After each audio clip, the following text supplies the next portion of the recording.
Bonjour Geoffrey Volsanogel. Bonjour Lucie Guillotin. Votre livre s'intitule Racing Data Story, un livre décalé sur l'histoire du club. Qu'est-ce qu'on y trouve ? On y trouve l'histoire du Racing, ou tout du moins une partie de l'histoire du Racing, soyons honnêtes, racontée et narrée de manière un peu inédite, un peu nouvelle. On sort du canal traditionnel, date, événement, date, événement, date, événement. On raconte avec des tout petits textes de 200 à 300 mots, plein de petites histoires. Typiquement, je vous donne un exemple. Je vous parle d'Oukidja. Tout le monde connaît Oukidja. Eh bien, au lieu de dire il est arrivé à telle et telle date, il a joué X matchs, il a arrêté X ballons, on va raconter par exemple qu'il détient le record d'invincibilité de toute l'histoire des gardiens du Racing. On va vous raconter qu'il fait partie des 4 joueurs qui, au XXIe siècle, ont quitté le Racing directement pour Metz. Et il y a des dizaines et des dizaines d'histoires comme ça. Donc c'est ludique, ça se veut accessible à tout le monde.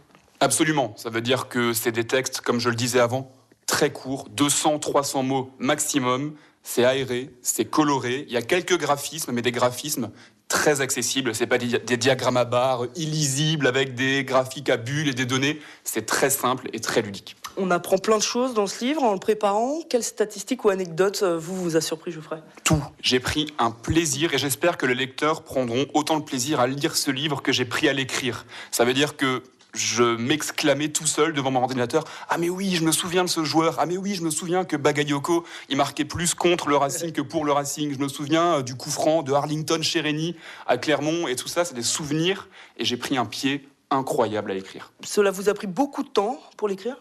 Ça a pris plus de temps à collecter, à faire la base de données. Ça, c'est des années et des années de travail, le soir, le matin, la nuit, la semaine, le week-end, pour créer des fichiers Excel, des dizaines de fichiers Excel que je remplis encore quotidiennement.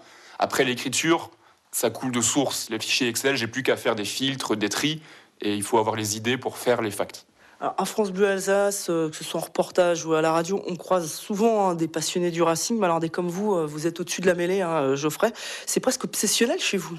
Absolument, on va faire une introspection avec vous, mais oui, c'est un bouquin qu'on a écrit entre amoureux du Racing. J'inclus Bernard Kuhn, c'est Maxime Antoine et Mathieu de Racing Stube, pour des amoureux du Racing, mais des amoureux qui sont un petit peu frappadingues comme moi, qui sont curieux et qui ont envie de connaître plein de choses, qui se posent une question, par exemple, si un joueur met un triplé, c'était qui le dernier joueur qui a marqué un triplé ? Si un joueur met un coup franc de 30 mètres, mais dis donc, c'était qui le dernier joueur qui a fait ça ? Si un joueur marque un penalty, mais dis donc, un penalty contre Guingamp, c'était quand la dernière fois ? Et c'est ce genre de questions auxquelles on répond dans le bouquin. Alors, une question un petit peu indiscrète, vous êtes journaliste à beIN Sport, vous travaillez tous les week-ends. Comment vous suivez le Racing, du coup, quand le Racing joue ? Replay, Replay, c'est-à-dire qu'on voit le match en direct dans une petite télé pendant que je suis à beIN Sport, et après, c'est replay à la maison pour tout suivre, pour tout savoir, et pour ne rien rater, et surtout pour pouvoir analyser et avoir les analyses les plus aiguisées et précise possible, notamment pour le Club Racing avec vous et Luc Desrosteaux. On va dire surtout à nos auditeurs de ne pas rater votre bouquin, Geoffrey. Ça s'appelle Racing Data Story.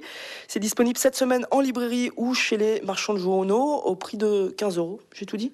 Absolument, c'est parfait. Achetez-le, c'est le cadeau de Noël parfait. Merci beaucoup, Geoffrey Volsanogel. Merci à vous.